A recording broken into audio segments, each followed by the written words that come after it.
Hello, everyone. Welcome back to another incredible Adobe Live stream. I'm super excited to be joined by Anika today. I see so many regular faces in chat right now. I see Matt, Stoney, Megan, Sarah, Narush, Bruce, Laura, Ryan, Robert, Laura. There's a lot of people there. If you guys are tuning in from anywhere that's not on Behance, come on over. You might be watching on YouTube or whatever. Come on over to be.net/live to hang out with us real time. We are going to be taking all your questions, answering them all, and then real time reading off chat to kind of help work with Anika on this really incredible project she's going to be working on. Anika, tell us a little bit about yourself and what we're going to be working on today. Awesome. Thanks, Alex, for that amazing introduction. Hi, everybody. I see so many friends in the chat. This is amazing. Hi, everyone. Hope you're having a great Wednesday. Happy hump day to you all. I am Anika. I'm a graphic designer and artist based out of New Delhi, India. I know you've heard this before because I live stream on Behance. So a big hello to everybody. I hope you're doing well. I am a brand identity designer. I make illustrations and I also like to work with motion. So if you ever see me on here, I'm mainly working with Adobe Illustrator, Photoshop, Dimension, InDesign, After Effects, and long list of tools. I would like to show you a little bit about my work on Behance and also a short little show reel I made recently. So if you go over to my Behance, it's behance.net/ANIKAAGG. Pretty simple, short and sweet. This is my work. On the left-hand side, you can see information about me, my social media, stuff about me. And then over here are my projects. So yeah, I'm just gonna go grab one of these. You've seen this one on the cover. So yeah, this is one of the tea branding I did. And yep, it's called Cha. And I really like type design. So I just decided to go with something minimal. That was the brand straight over here, and then we have the logo and stuff like that. So like a full-on case study. We have other stuff going on over here that you guys can also check. Yeah, and I think you guys should do it. I want to quickly show my show reel really quick, and then we can dive straight into what we're working today. So enjoy the next 27 seconds. I love this show reel so much because I think you really have brought the level up in terms of how do you present your work really quickly and really elegantly. I think throwing motion in there is such a good way of like really creating a lot of interest for all your projects. And I think it just is such a nice sizzle reel. So pro tip, do what she's doing. It's awesome. Yeah, and if you want to contact me or get in touch, you can go over to my Behance, climb into my inbox, slide into those DMs, and or email me. That will be the best way to contact me. And I see so many friends in the chat. Hi, everybody. Yes, there's so many incredible people in chat. Welcome, welcome, welcome. Again, if you are tuning in from somewhere else, make sure you come on over be.net/Adobe Live, or sorry, /live, and you'll hang out with us real time in chat. So yeah, love this as a reel. It's super awesome. Make sure you go check out her Behance, give her a follow, a like, all those good things. Perfect. So let's get into it. Yeah. So today, if you've not read the description of the stream, we are going to be working on a vegan restaurant branding, and it has been inspired from my daily life. It is a fictional brand, but that's how I like to build my portfolio. And it's always great to work on projects where you work. How I look at it. So pro tip again is to work on those kind of projects for your portfolio that you want to work on in the future. So only put the things that you want to work on, and food and beverage is something that I want to work with in the future. I am currently working with those kind of clients. So I like to put in more of that stuff and show that, hey, I'm good at this, so you should hire me for this, right? So today we're going to be working on this vegan kitchen. It's called Puro. It's a Mexican Indian fusion kitchen that is inspired by the fact that I haven't been eating any chicken or meat for the past 1 year. Wow. So it's like, right? It's so difficult. But I was like, oh, let's make the vegan food not boring. So this is one of the discovery decks. This is the discovery deck for this project. I usually like to work like this. So before I start working on any project, I get like an introductory call with the client and I sit with them, have a FaceTime call. Not FaceTime, but like a face-to-face call. And then ask them like, hey, what do you want? What do you need? What is it exactly is your brand about? What products do you need? Right. And then I go through this process and put this up. And after that, we start working on everything we want for the brand.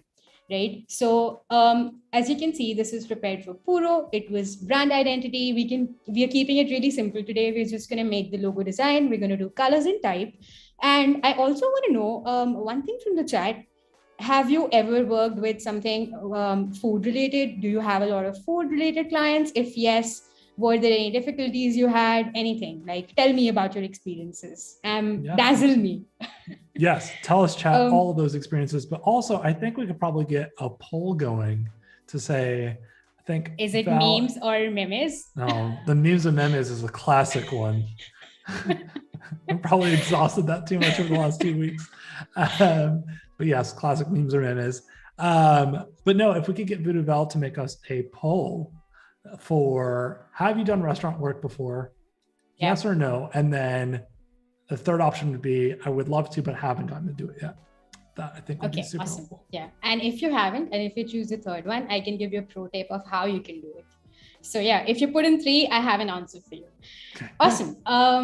So let's dive straight into it. This is the goal. Puro is, like I said, a Mexican-inspired fusion kitchen. And we're a restaurant, we're innovative, and we embrace homegrown produce. It was actually inspired from one of the TV shows that I was watching on, I think, Netflix or National Geographic. I don't really remember. There's so much content. But I saw that, and it told me that, hey, we produce tons of waste, and the food goes to waste just because, like, a tomato has a freckle on it. Right. So I want to reduce that waste. Everybody wants to use sustainable packaging, which is great. I am behind that.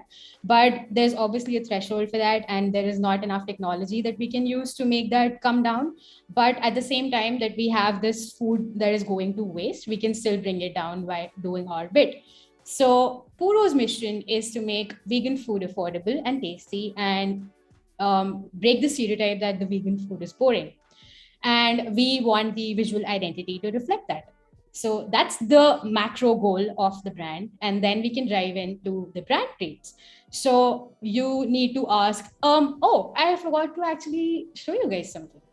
Hold on.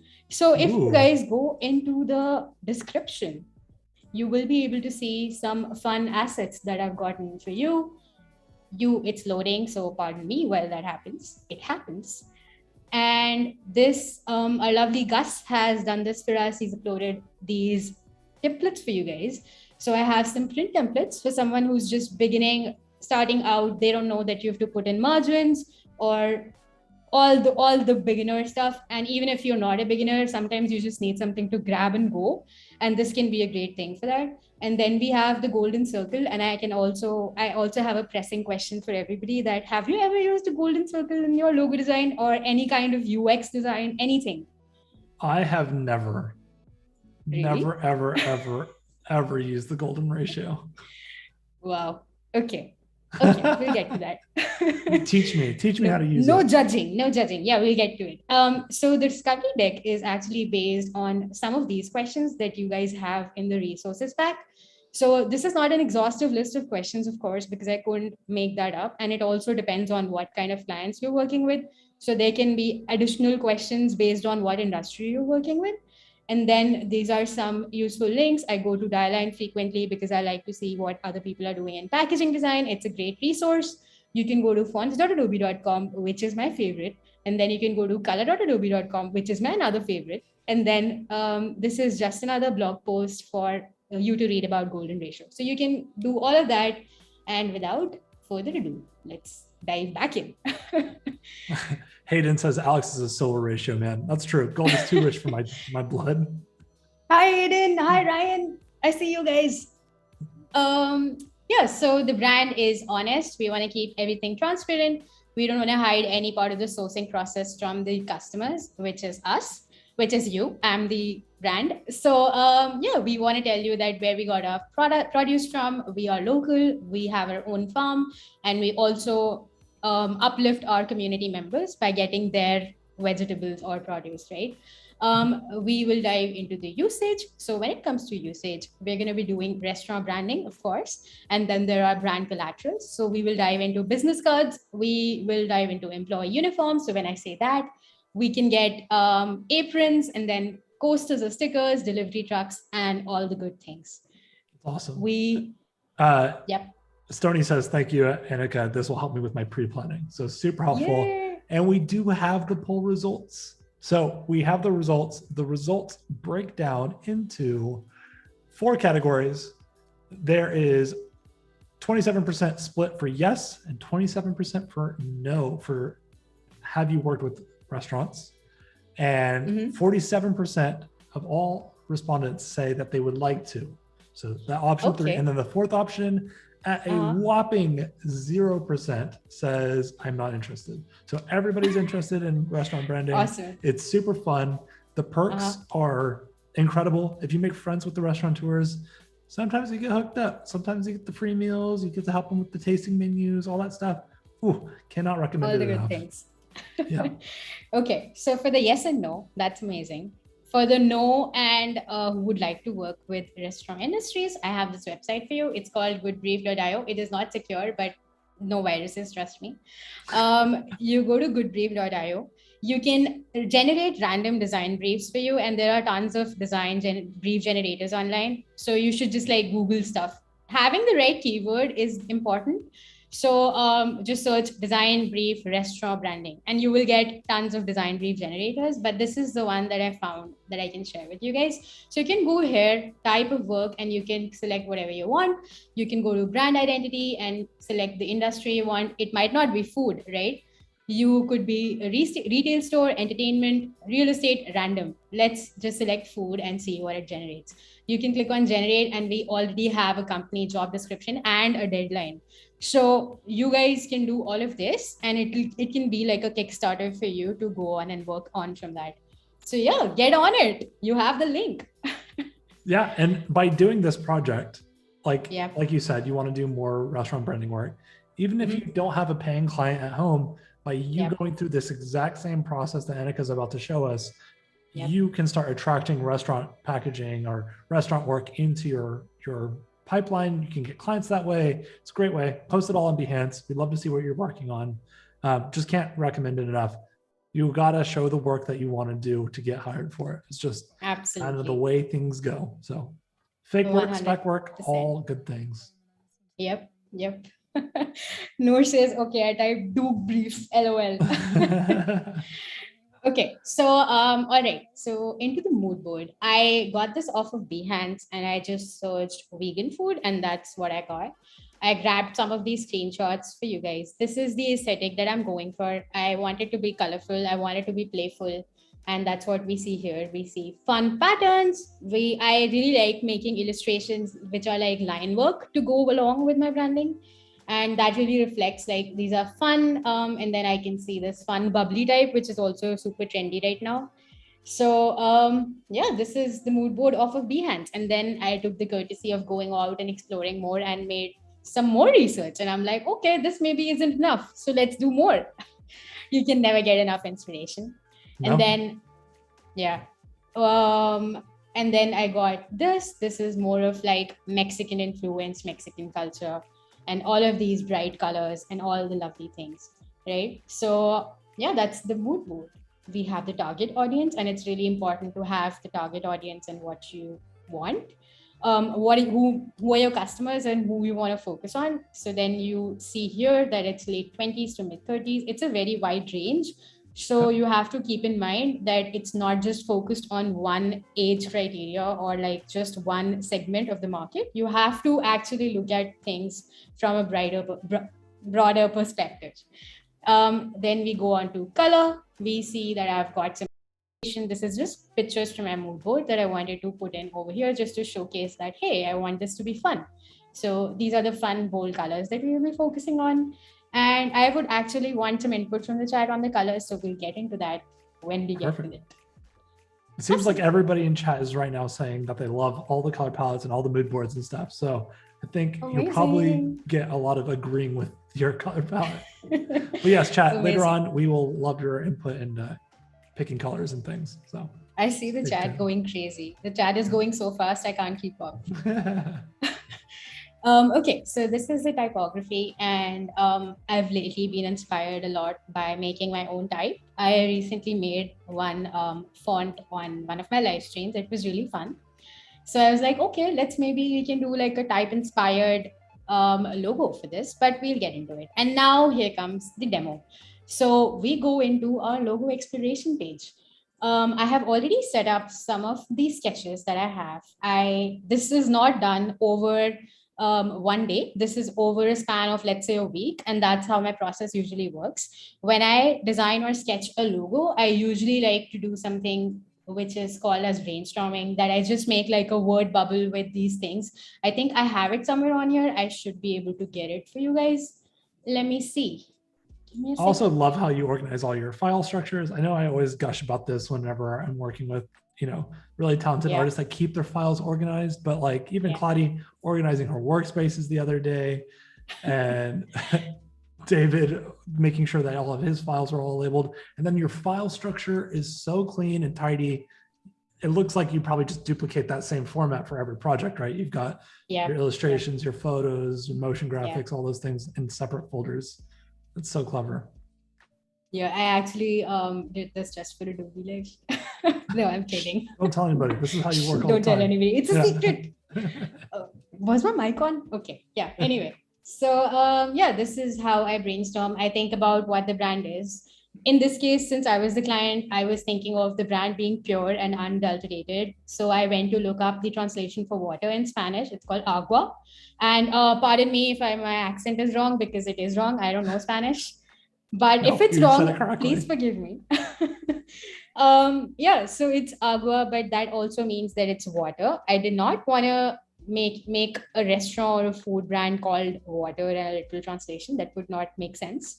Yeah. So I went pretty disappointing going for a full meal and I only get served water because it's vegan. Like, here you go, there's some water. Exactly. And then there's this really cool name called La Roca that is off of a brand that's already there. It's called Rock. My concept behind that was like, hey, I come here and Rock, we come to a standstill because we can't go anywhere else. The food is so amazing. We come to a stop, right? And then there is some other stuff, Mexican, tortilla, what? Ignore. And then I landed up with puro, which means unadulterated, and which led to my sketches. I'm going to delete that, bring you to my initial sketches. One thing to keep in mind is to not show all of your sketches when you're showing it to your client, because they get confused. They may not have the same design sense and may not know what kind of designs are good for them. So it's really important for you to downplay. Let's say you have 10 sketches and 10 designs. It's really important to downplay only. My process goes to make 3 sketches, bring them down to 3, and then bring them down to 1. And then you iterate on it, let's say 2 or 3 iterations, depending on what kind of process you go through. And then these were some initial sketches, but I wasn't happy with these. So I went on to make some more sketches, and this is how it looked like. I took the liberty of mocking it up, and this is how it looks. Wow, I'm talking a lot. We should get on it.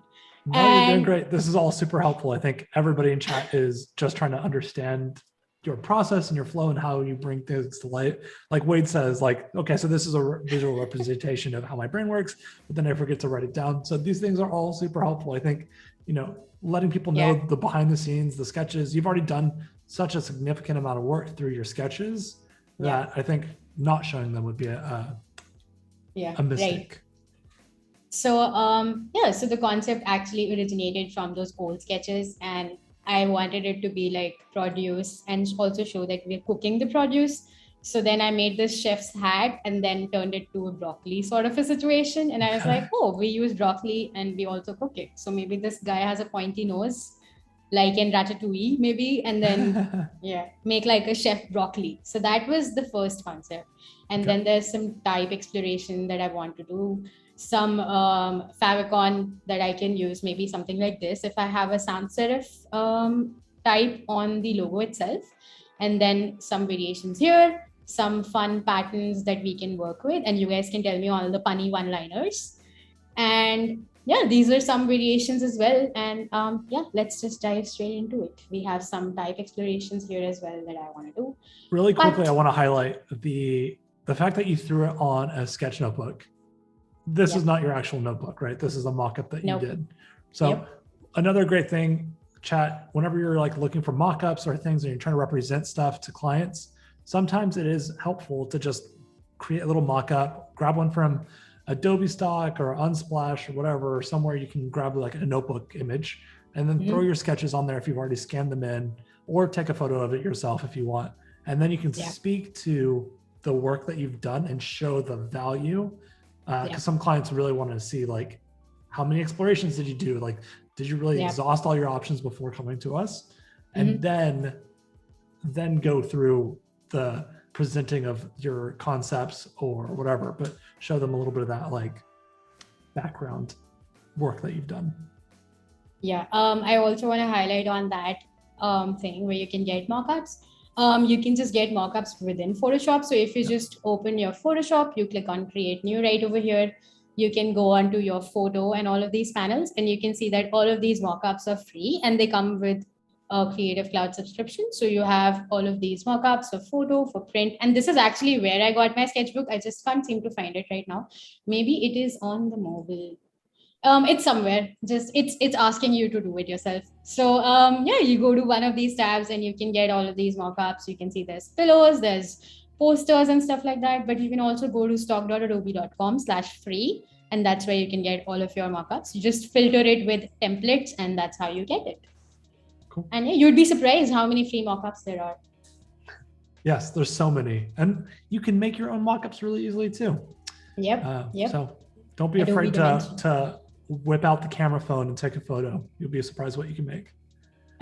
Kimmy says I collect mockups like Pokemon cards. Okay, so Alex, you mentioned that you did not ever work with golden ratio, and I just want to point out that I've only worked with it a few times. But the golden ratio is actually found everywhere in the environment. It's around us, even when we don't know it's around us. It's like it's what is that term when it's there and it's everywhere around us? There's a word for it that I've heard. Natural? I don't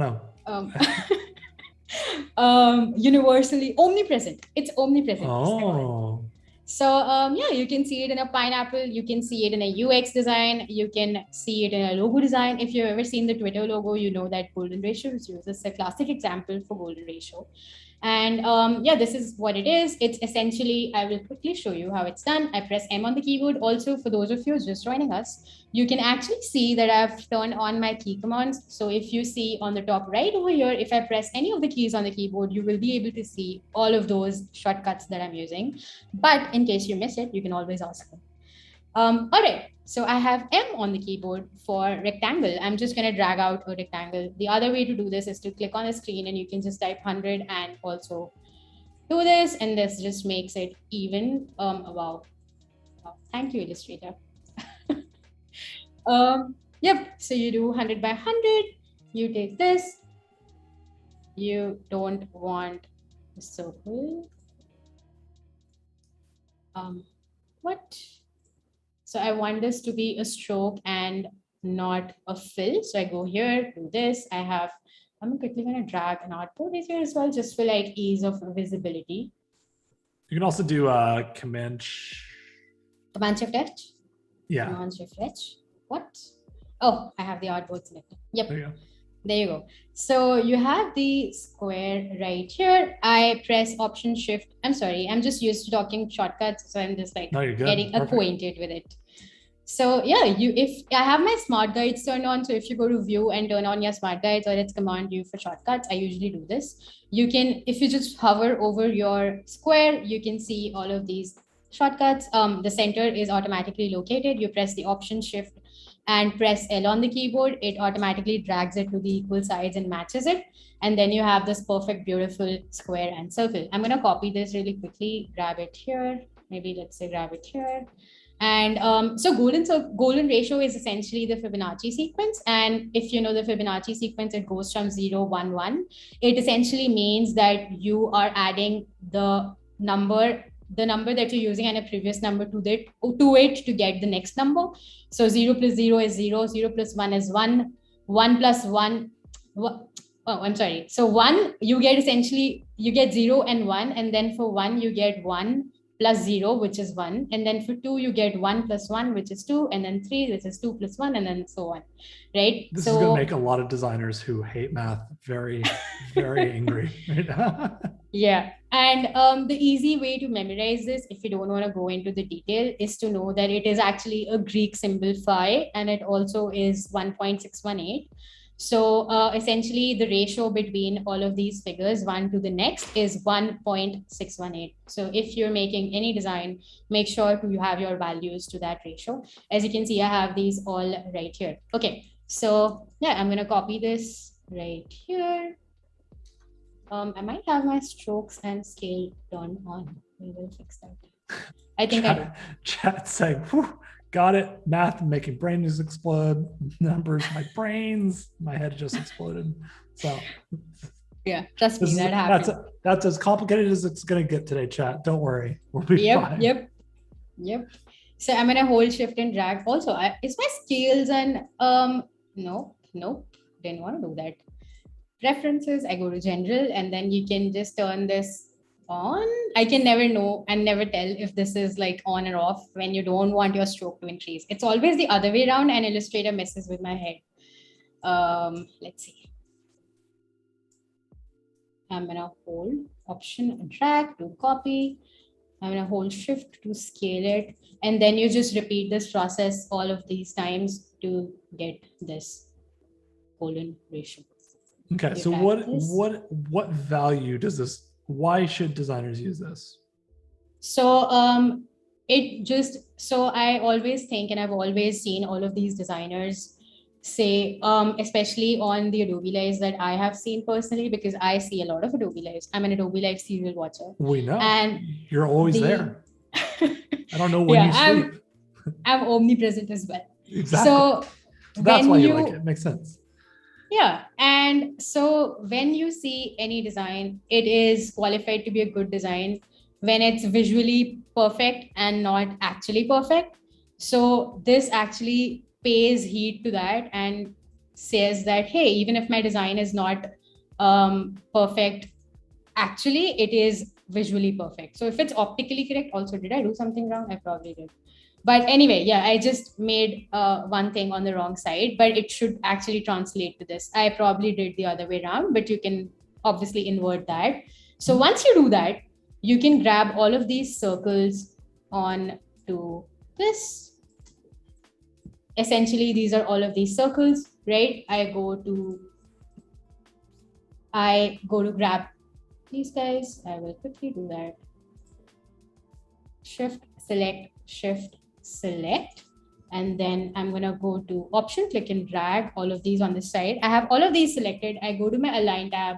I have this Align Center, which is right here, which is vertical line, and a horizontal line, which definitely gives me this. And then I can use these. One thing to make sure is to not scale any of these individually. So when you're using these, you have to keep scaling this like this, and all of them to equal ratios. You should not be doing something like this. Hey, let's say I just wanted this to suit my sketch, so I'll probably increase this, but that's not the way to do it. So I'm going to copy this back to my logo expiration, do Command Shift H right here. It just hides your artboards. I'm going to paste it here and probably start with this guy. So yeah, let's dive into it. And even the ancient used tricks to make, yep. It's used in a lot of architecture and all of the good stuff. Okay, so I think I should drag this guy really quickly. These strokes, sometimes I feel like my mouse is too small for my fingers. I like, hey, what am I doing here? But yeah, that's about it. If you guys haven't, you probably should use the golden ratio. So are you going to use the golden ratio for this logo? I'm doing it for one of the sketches, but I don't know Okay. yet if I'm going to use this one. It's just one of the explorations that I'm doing just to see if it fits the criteria. But we will see as we go if this is what I really want to do. Awesome. I'm going to get this guy. So I'm just option, hold, and dragging for all of these. I'm not actually deleting my original because I want the original for just for like reference purposes. And I do that with all my type and all of the extra stuff. Just because we have command shift dash doesn't mean I don't have stuff outside my artboard. Everything essentially is outside the artboard. Yep. So yeah. Yeah, you have this guy, and you can see that there's like a chef sort of a hat shape going on. Just to be sure, I'm going to align these, and I will also probably group this just because I want to center it to this guy. So I will center it, and there you go. Perfect. I just added these because I wanted to see where I'm going to put this guy in with respect to the face that I'm going to make. So I'm going to group all of this. Did I? Yeah. I'm going to group all of this really quickly. I'm going to lock it command 2, which I never do, but I'm doing it today. I don't know why, but it's Adobe Live, y'all. You can do anything. We're doing it live. Yep. Okay. So I'm going to hide. Wait, I always mess this up. Cool. So I can actually not do this and just unlock it and use the shape builder tool. I'm going to do something. I'm going to go to the pen tool and really quickly make like a straight line. What? Oh, sure. I'm going to hold shift to make this line right here. Press V on the keyboard, option click and drag to get it right here.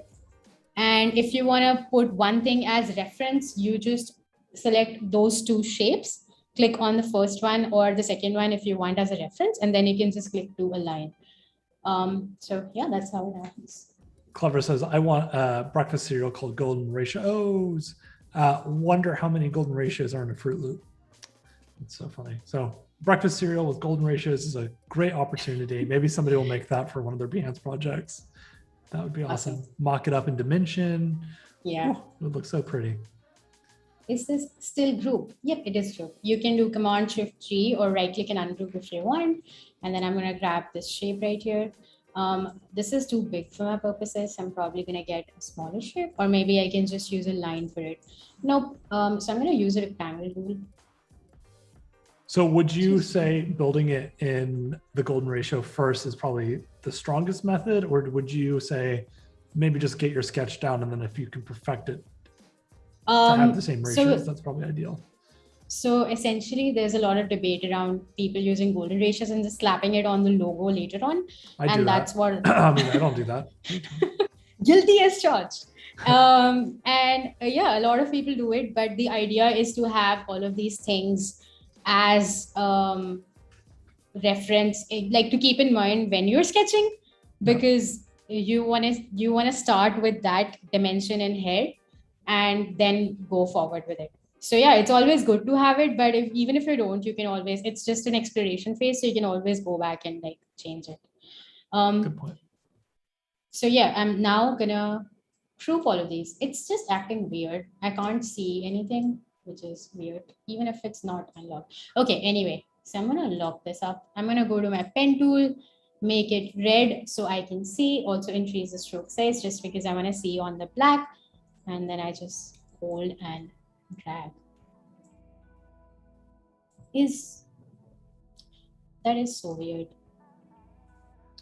Okay, now you can see it. Oh yeah. Cool. Yeah. What? Oh, that's because it wasn't grouped. It always happens. But there's some weird thing going on with my Illustrator right now. That's totally fine. That happens. It looks like you're like a fanatic for layers and groups in Illustrator. Is that kind of how you typically manage your files? I try to give my clients with files that are named, but when I'm essentially doing explorations, I don't name them. This is just for the sake of understanding for people who are watching. Since I also live stream a lot, I'm like, hey, let's just make it easy for everybody. That's smart. Makes sense. Yeah. I'm wondering if there is an issue with my Illustrator right now, but we will fix it, even if there is. There seems to be something like it. What is it doing for you that you're not happy with? I'm gonna close the file and then open it again. It just wasn't showing me the pen tool things that I was doing. I think that might have happened if you hit caps lock. Did it? No, the caps lock's turned off. Now it's turned on. I always do that when I press like Command Shift O or Command Shift H. Sometimes it loses the like anchors. Yeah, it's acting weird. Anyway, so now we have the basic shape right here. You can select all of these, and I have it grouped right now. What is happening? I really can't tell. Hold on, folks. Command Shift G. I'm gonna drag it right here to see. Okay, cool. So I have all of these. I essentially go to my shape builder tool over here. Has anyone ever accidentally pressed the perspective tool and then regretted it for their whole life? I used to forget how it used to be really hard to figure out how to turn it off, but then they added, I think, the X in a corner somewhere. Yeah, and then there's also escape. So escape you have does that?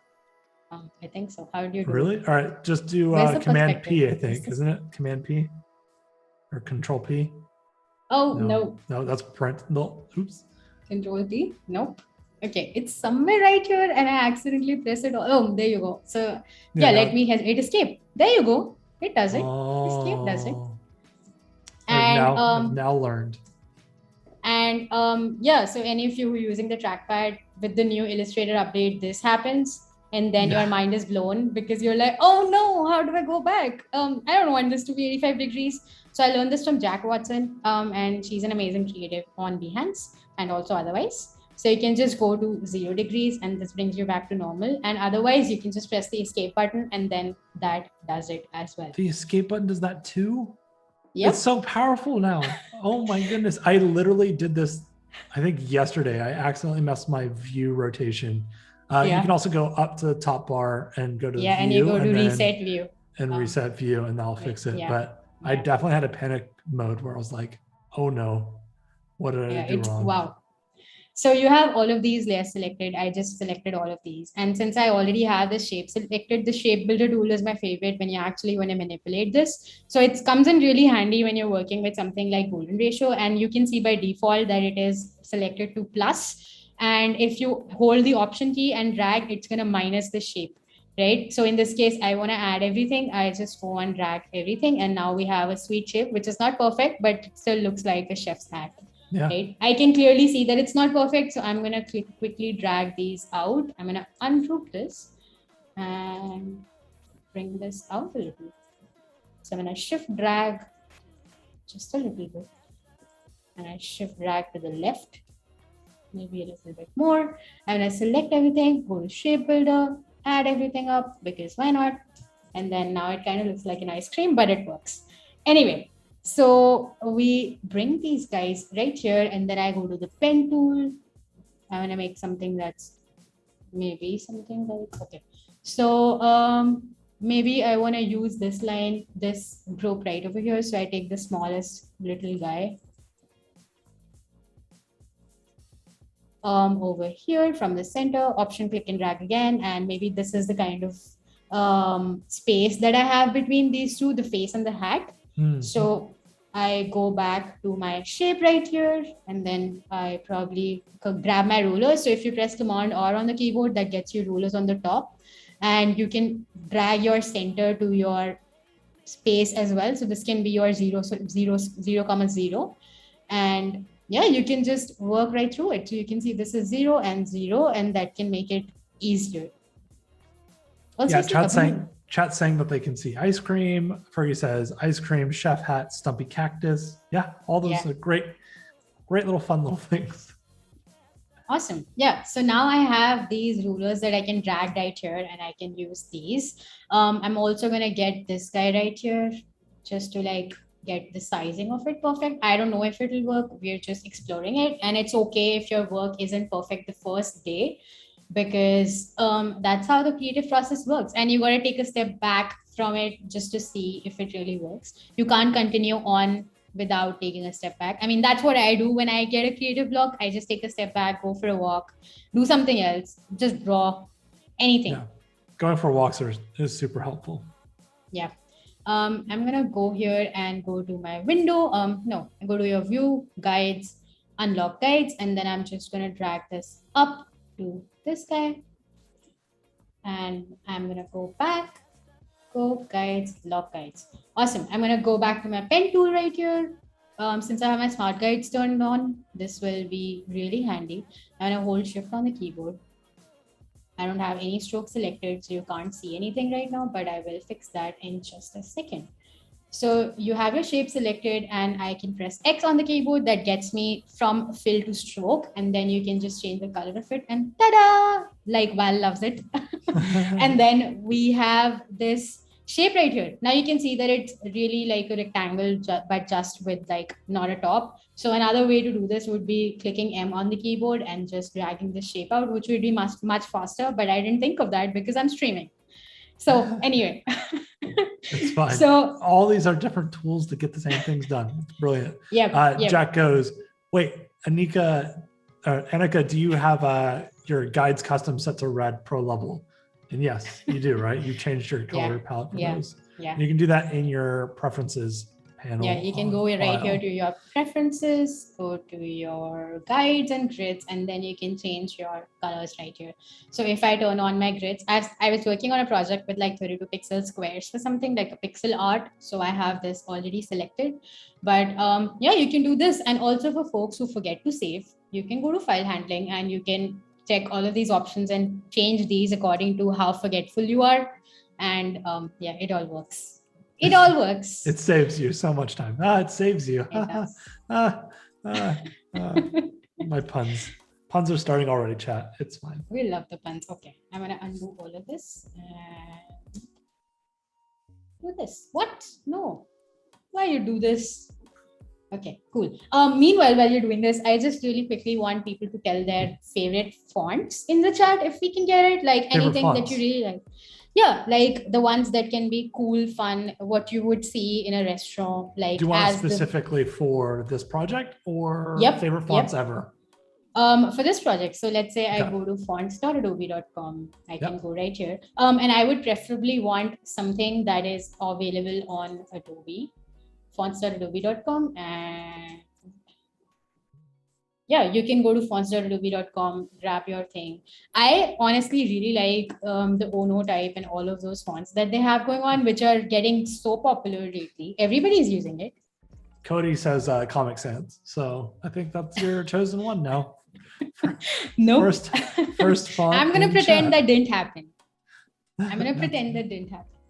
Okay, so Jack says Filson Soft. I'm not familiar with that one. Oh, me neither. Filson Soft. Let's see.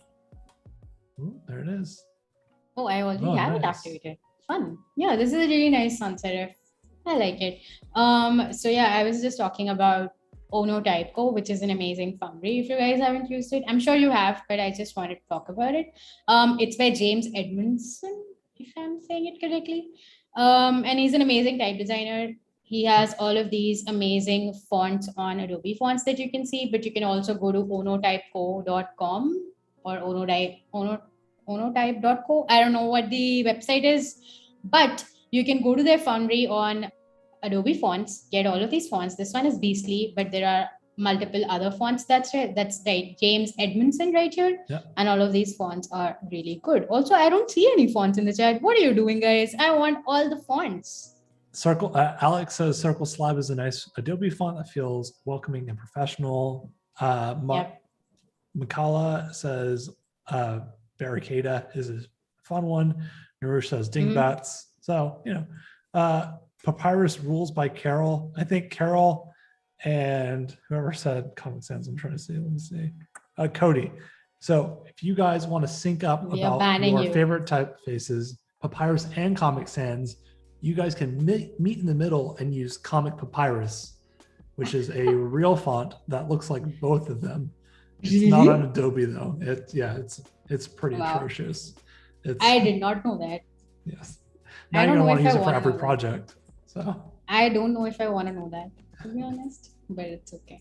So yeah, I just went ahead and brought in the smallest circle right here and made some guides onto the center of the circle, just because I didn't want to bring it right till here, because that would be really small and I don't think anybody has such a pointy face. So you also want to make it look realistic a little bit.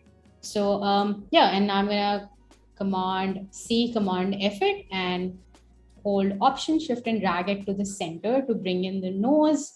Maybe we want to keep it this way, and I want to drag this shape right here as well. I'm going to Option click and drag just to make a reference, and everything is in the center because I obviously did Option Shift and drag. So that's like an easy way. You don't have to keep track of anything. And then, yeah, right here. So what I'm going to do now this looks super messy. I don't know how this works, but keep in mind that you want to keep these guides right here, because this might be handy when you're doing brand guidelines, and you can use this to show the client that, hey, this is how the logo came to fruition. Okay, awesome. So when I drag these things out of the shape rep from right here on the left, we get these guys, and I'm going to go to stroke. I'm going to increase the stroke size to, let's say, 10. Let's see what happens. Let's see what happens if we do 20. Okay, not bad. I don't like this shape, so I'm going to fix it really quickly. You can go to stroke right here. You can change the cap of the stroke. You can change the corner of the stroke, so that makes it rounded. And then you also have the align stroke. You can align it to the inside of the stroke or the outside or the middle. So these are the three options. It's by default at the middle of where you make your stroke. You can change it according to your needs, and yeah, that's how you do it. So this is how the basic shape looks like. Do you typically keep it centered, or do you have a preference how you align your strokes? It really depends on what I'm doing. So let's say if I'm making like a digital stamp or something like that, I kind of prefer it to be on the inside, because that just helps me align everything. Also because I just hate the type on a path tool, because I can never know how to use it. So yeah, it really messes with my head, and it just like makes me feel better about this. Don't tell anybody. No, secret's safe with us. Wait, just says my graphic designer heart just broke. I don't know what happened. They're talking about Comic Papyrus. Chat's going crazy for Comic Papyrus. Wow. It's an insatiable need that you have to have once you find out that you can have best of both fonts.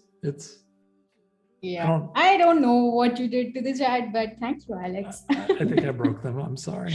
You know, I think I'm gonna have to make a Behance project now, just using Comic Papyrus for everything. Wow. So you've inspired me, chat. Thank you. Yeah, so I just copy pasted this, made this like 40, but I also think that I might need to change this. I think it's okay to not use golden ratio for all the things that you're doing. So maybe I wanna make this guy larger, make it maybe go to A, bring this in a little bit, make it like a V sort of a thing that we had in our sketch going on, and just see how things work. We're gonna click and drag, bring it to the center. Since I have my smart guides turned on, it shouldn't be an issue, but we will still fix it. Kimmy says, my dog said no to Comic Papyrus. Well, is your dog a design professional? Because no, and that might be right. Yeah. So yeah, we have one thing right here, and I just want to quickly go into my other options right here. I see that we can make multiple variations for it, but I quickly want to jump into other type explorations as well. So I'm gonna go to my text tool, type in Puro, click and drag. And there you go. That's the basic default font that's selected. We have this guy right here. I'm going to bring this to the side. Oh, I totally forgot about this. These are some of the illustrations that if we get time today, we'll work on it today. Fun. But if not, these are done in Adobe Fresco. So I just did like a pencil basic default brush to make these. And I thought it would be fun to have like a pattern going on with like food wrapping, for billboards, I don't know, for posters in the background, for stuff like that. So like you have to think about your strategy from day one. because that just helps make your process clearer. And this is all part of the research. And yeah, make sure to do your research. It's really important to look at your competition as well. So those are super yeah. cute, by the way. Those illustrations are adorable. Yay, I'm glad you like them. Okay, so I'm gonna go to these guys right here. Maybe I will select some fonts that I already like. So maybe we have Beasley right here. I'm gonna replicate a bunch of times. I'm gonna hold Command Option, click and drag, and then Command D a bunch of times. That just duplicates everything. So we have all of these pro tips. Don't forget, guys. Yeah, Command D repeats the same step. Command D for the win, and Command S for the win as well. That I just did. I totally forgot about it. Gareth says, my cat also says no, and her designs are perfect. So thank you, Gareth. Of course. Of course. I have Ono Blaze face as well. And then I want to get some sans serif fonts as well. What did we get? Filson, right? Filson soft, yeah. Yep. Oh, fun. I like the curve on the R. And then maybe some bold I know fonts. there's always some fans for Cooper Black. Okay, let's get it. What else? Let me see. And then let's see. This is another bold one. I don't know if I want to use it because it kind of looks like it's been cut off, and maybe it's like so a great way to see that if your font is working or not is to see if the O's and the curved characters or glyphs are actually greater than the size of the other glyphs. And essentially it just makes it visually better, and the essence of type design essentially says that your curves should be higher than the baseline and the cap line. So this has just been cut off to be the same size. So I don't know if it would be aesthetically pleasing for me, but it can be for other purposes for someone else, just not for me, but we just have it here for the exploration. Then we have Sophochrome. This is a very futuristic font we have here. And then we have some Japanese fonts because I worked with some Japanese branding. And then we have the fonts.adobe.com. So we go to browse fonts right over here. I'm going to quickly type in Puro just to see what we have. I'm going to go and if you guys haven't seen, I'm sure a bunch of you haven't seen this, but there's a language support right here on the top left. You can go to languages writing system and select any of the languages that you're working in. So let's say you have Russian, and then it will show you all of the Russian languages that are available. And you can actually, you have all of those language support and glyphs for whatever specific language you've selected on the filter. I'm just going to select English for now, and I'm going to go rounded. Maybe I want to do something like funky. No, I don't want to do funky. Let's just go rounded and see what happens. Oh, I like this. It's really fun. Fergie also suggested Brandon Grotesque is their favorite black bold font. Oh, okay. Yeah, I like Brandon Grotesque. Okay, so I'm going to activate this really quickly. Again, if you have a CC subscription, it just automatically activates on your Creative Cloud desktop app. And yeah, we have some fun. Ooh, this is interesting. I really like particularly these fonts which have like the R not on the, is it called the center line? No, I'm getting it wrong. The X height. Yep, the X height is not exactly in the center of the type. So let's say I write this guy right here. It is not exactly dividing it on the center. This one is, but like the one that I was talking about wasn't. It's not centered. Okay, I think it's this one. Yeah, that's just giving it like a visually appealing look rather than it just dividing it blatantly in the center. So yeah, that's a fun one. I'm going to activate these as well. Oh, it's already activated. I already like all the good fonts. What are your favorite fonts, Alex? Any favorites? Do you have any fun? I like really Marvin. Depends. Yeah, it really depends on the project that I'm working on. I don't really have like a favorite typeface that I just default to. But I think when I'm thinking of like fun little projects, I really like TT trailers. I use that as the basis for my Sorba tequila bottles, and then I customize them all. Yeah, so that's a really fun one because somebody's already kind of, for me, building a typeface from scratch is really difficult. But if I have the bones of some nice typefaces, I can customize it and make it my own. But getting me started to make one from scratch is just, it's such an endeavor, and I overthink everything. I wonder where the X heights and everything needs to be at. And yeah, making a font is a cumbersome process. I always feel like it's also intimidating. Sometimes I'm like, oh no, what am I going to do?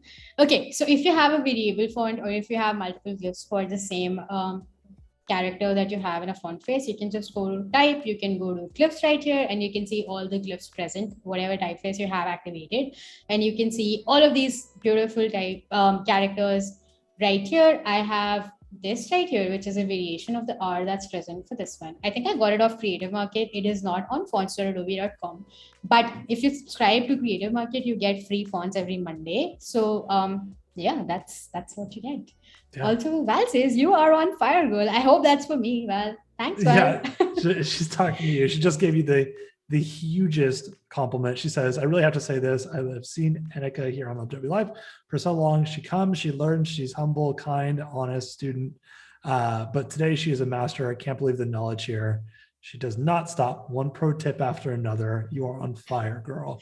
You are shining, she says. So. Wait, is that a Star Wars reference? Because I am not a Star Wars fan. So I just totally disappointed you and rained all over it. No. She likes the dark side too much. She wouldn't say anything positive about the light. So no, it was not a Star Wars reference.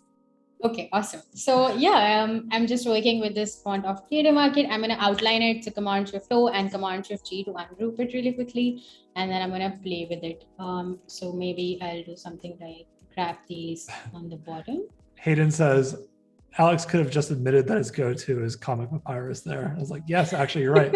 It is Comic Papyrus. I'm sorry. Be. Thank you, Hayden. It might be. Hayden's actually my manager on the side. So he's telling me, go for it. I did not know that. Hayden, you never told me. Now Hayden is. He's trying to get the cut of the Comic Papyrus money now. Okay, awesome. So we have some of these things right here. Hold on. I have something going on over here. So just give me a quick second. Okay, awesome. Yeah, you're good. Yeah, so I'm going to grab this default selection right here as well. And maybe something like this. I'm going to grab these guys, the R and the O on the bottom. I really like this tag look. So maybe we do something like this. I'm going to turn this to a stroke. Maybe like a 5-point stroke. So we do that. What? This is all for you. Okay, thanks, Val. Val not making a Star Wars reference is a weird day. This is a weird world now. Yeah. Okay, so I'm just increasing the stroke size to 20 just to match with it, and I see that it doesn't. So I'm gonna pump it up to 40 and see what happens. Amazing. I'm gonna center it. So I'm gonna hold this guy. I just have this tendency to call everything this guy when I don't know what it's called. I'm like, hey, just click and hold this guy. I do the same thing. I think it's because I think of my designs as my friends. I think because I spend so much time with them, like, man, oh no, I got a backstory with them and everything. Like I make up a whole, they're my friends, my little pixel friends. Hopefully that doesn't sound very sad. No, it doesn't. Okay, good. Maybe kind of little creepy, but not sad. Not sad. No, I'm kidding, chat.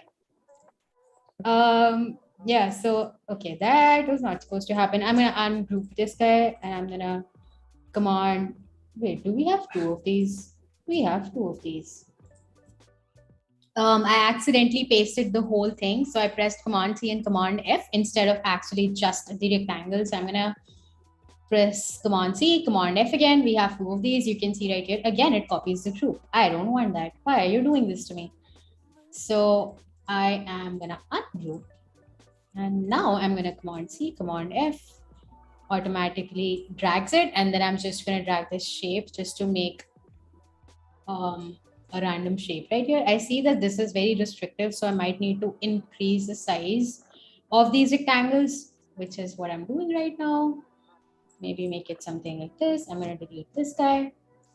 Okay, I'm not completely happy with this, but it has a very Art Deco feel. Do you feel like that's in alignment with your brief? I think it needs to be more fun. So maybe if we add some color, it would be good, but we will see. Let's see what happens if we do this. So like, Laura was asking, what was the typeface with the fun R? It's called, I don't know how to pronounce it, but I'll show you. It is called it is spelled like Bageo, and I got it off Creative Market. Bageo. Baggio. We're just gonna make it Baggio. up.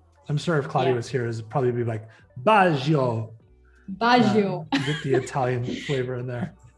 Yeah. This is the type, and we have some fun variations here as well. So like if I had that is cool. Yeah, That's such a fun G.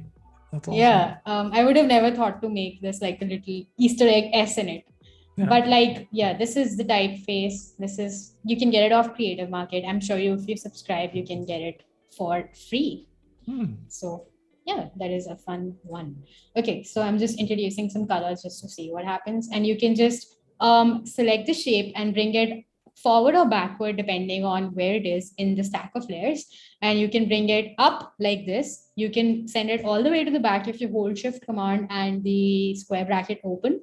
You can bring it all the way to the up if it's square bracket closed. And yep, that's how you do it. That's how the magic happens. Okay, cool.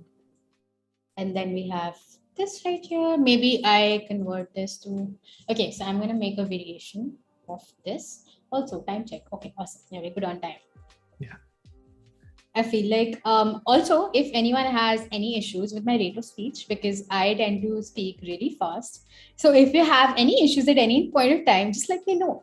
No, you're super easy to like keep up with. I love it. And all your tips are, I think the hardest part people might have is how many tips you're throwing out constantly. You're on fire, which is awesome. So, and that's the great thing about these videos is later on, after we're done being live, they'll be up on the internet and you can rewatch them, which is super exciting.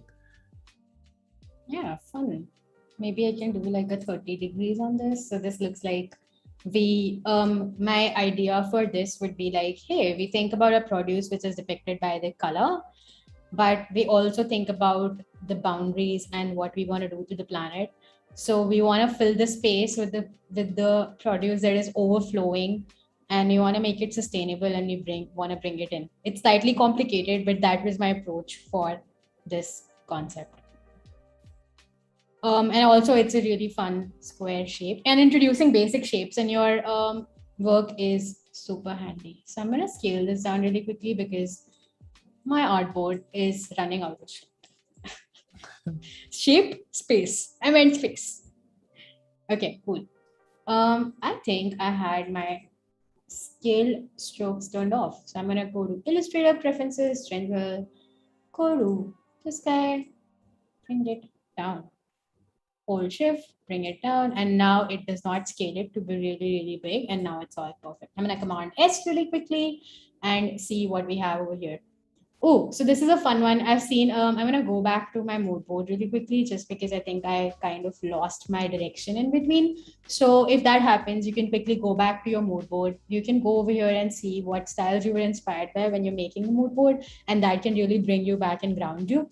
So, yeah, I really like this particular style. So I think I want to do that. And it also reflects the Mexican culture a lot because they have these things called Aztec print and Aztec patterns, which is essentially Northern Mexican patterns. And that's essentially traditionally where they belong. And so, yeah, I want to introduce this. This will be like a highlight to it that, hey, this is how, what? Oh, what? Did I close my file?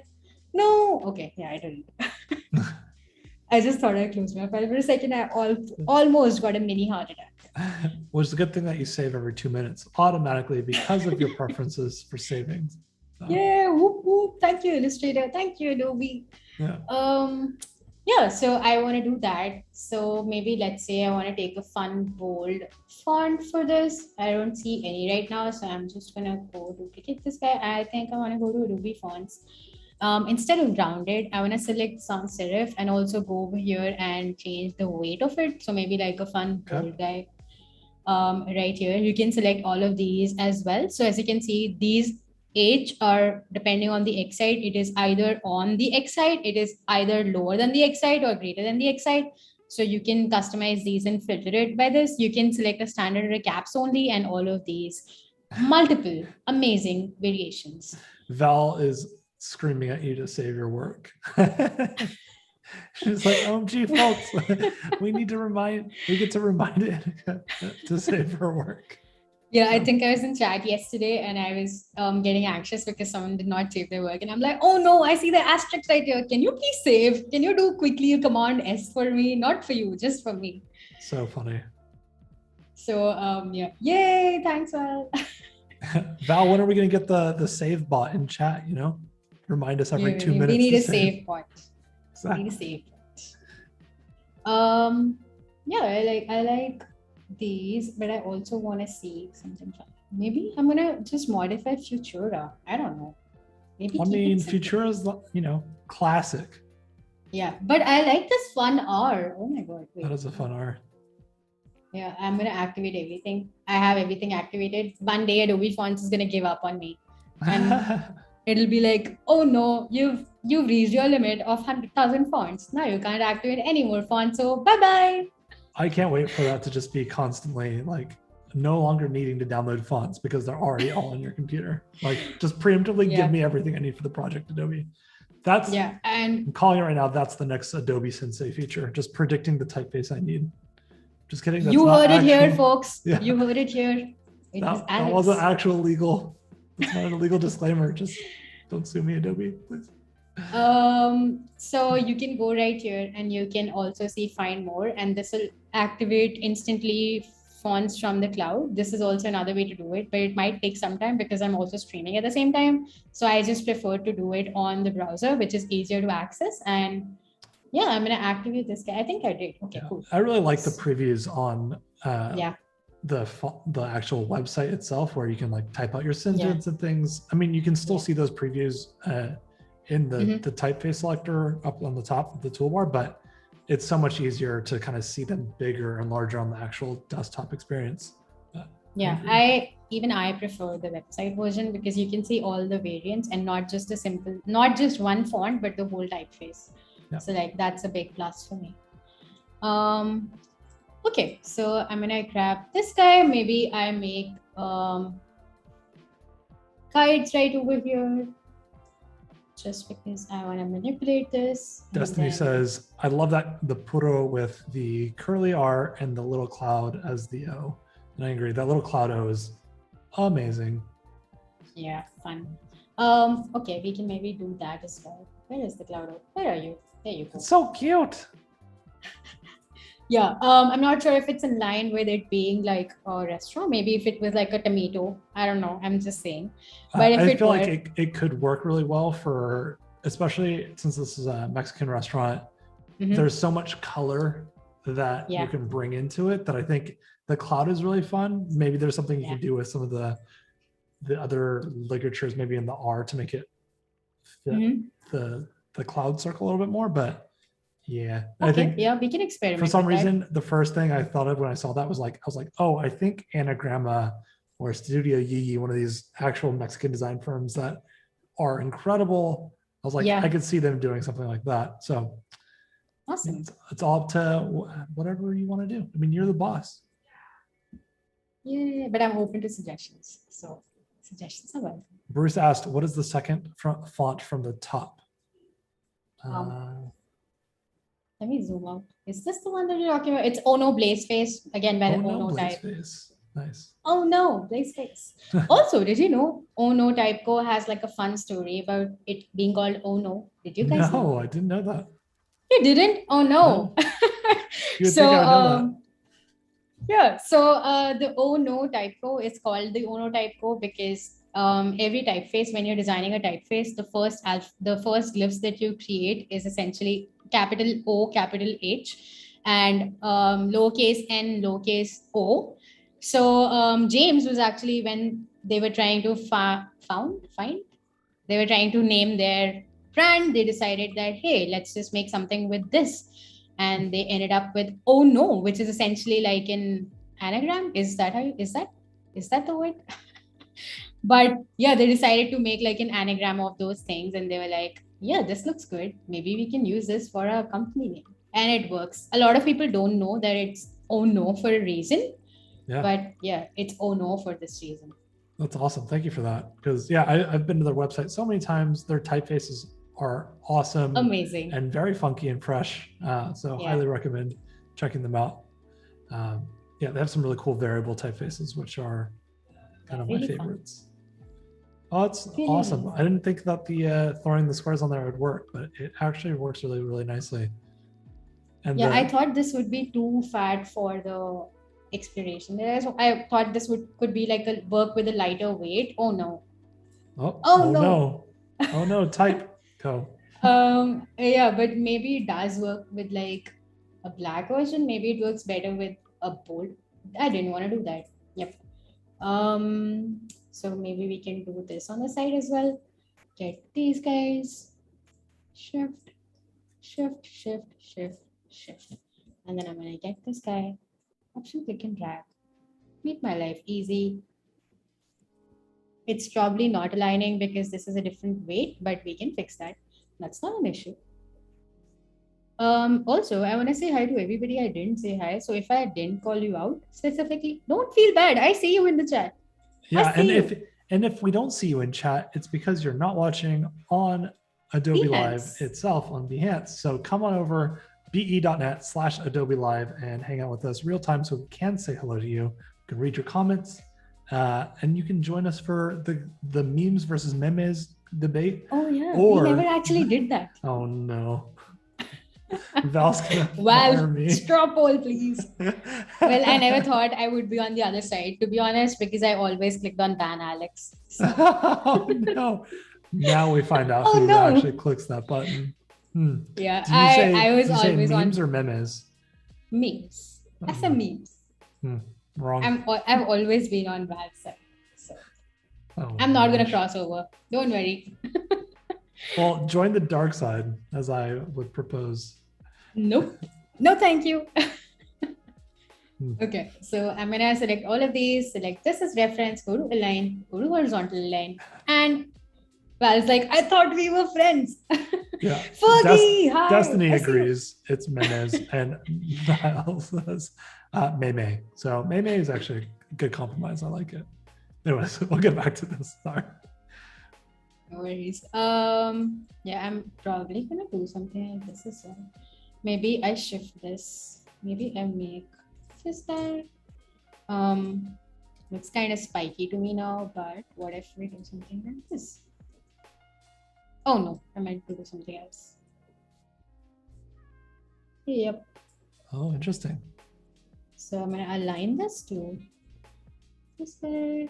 If you can't see it, okay. So I might need to convert it to outlines before I do that. So I'm gonna Command Shift O, Command Y. I go into outline mode. Just makes it easier for me to see what I'm doing. So I'm gonna align this center to this guy really quickly. Get these over here as well. Get this line, delete this. Go back, press Command Y again, and then I'm gonna Option click and drag. Get this here and just gonna flip it. So we have it perfect. Oh, I really like this direction. Yeah, it's going really well. I like it. And Jess goes, Alex, we haven't crossed paths before. I'm sure you're a lovely human. But Memes and Comic Papyrus? So hey, Jess. So glad to see you all in the chat. Okay, Val. I love it.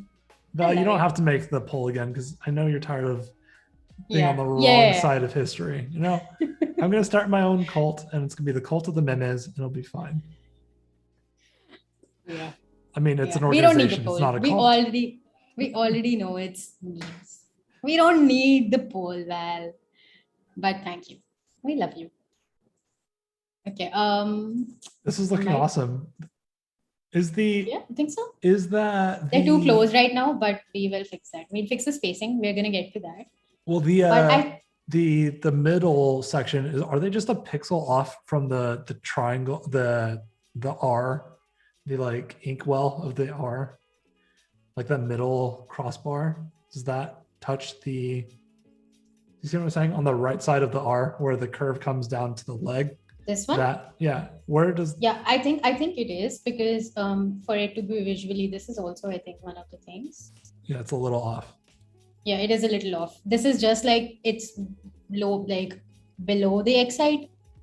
So I think that's what it is. And essentially, I think ideally R's are essentially to be on the X side, and P's, since there is no curve or like rounded, what is it called again? I don't know the technical terms of it because I can never remember. There's so many. No, there's so many words for it. It's like ligatures. Yeah, like the bell.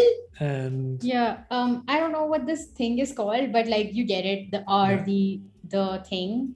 Yeah. Essentially, what I'm talking about is this guy. If I delete this and this becomes a P, but for it to be visually perfect for type design, you need to know that you need to fill this space right here. So it should ideally be, this rounded portion should ideally be greater than the R round. So yeah, that's how it works. I think that's what it is. And maybe it's like very stylized. And yeah, I guess that explains it.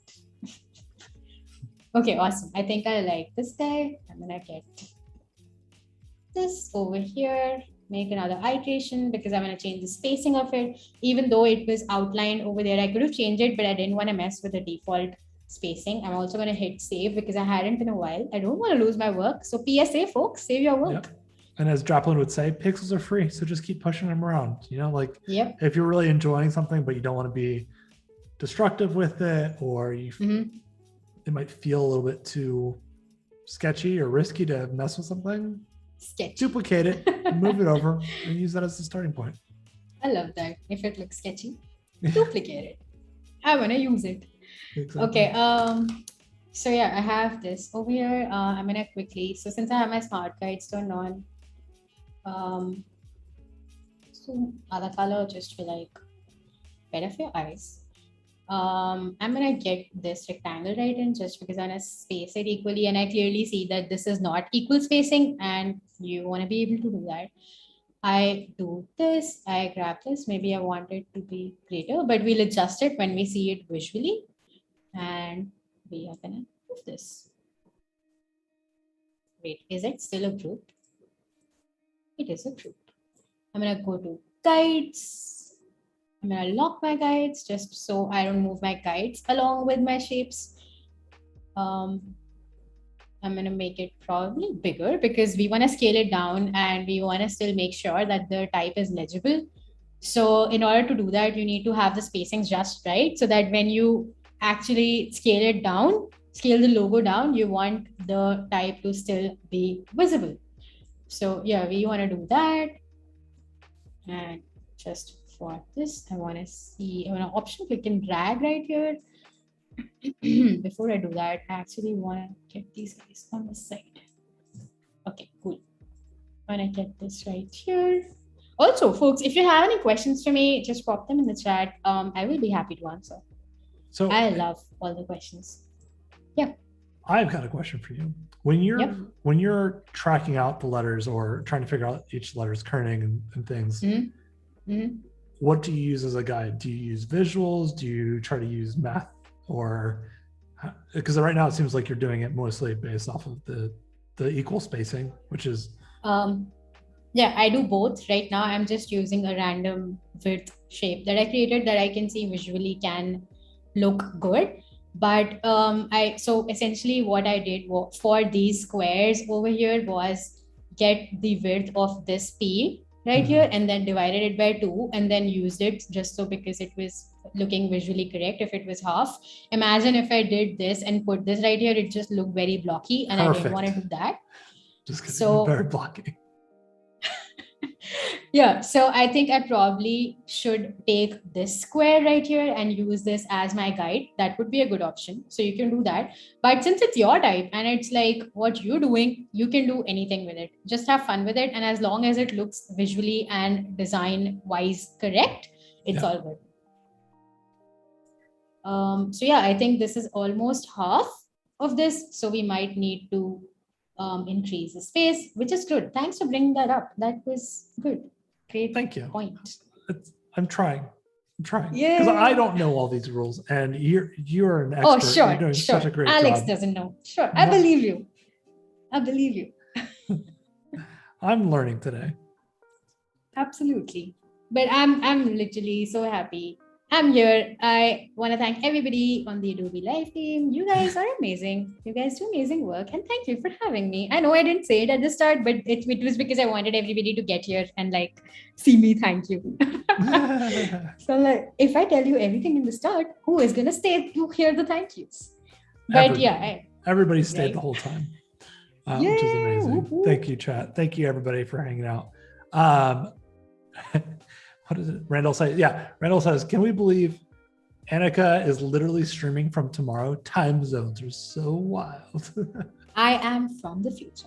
It's crazy. It's 1:19 a.m. right now. It's 1:49 a.m. 1:49. 1:49. Oh my goodness. 1:49? Oh no, we're running out of time. Okay. No, we're at 1:19. 1:19. It's what? Our time zone's different. It's okay. We still have about 40 minutes left. So okay, yeah, I want to wrap this up. Okay. So didn't want to do that, but I think this looks all right. I'm gonna get a copy of this out over here. Didn't want to do that.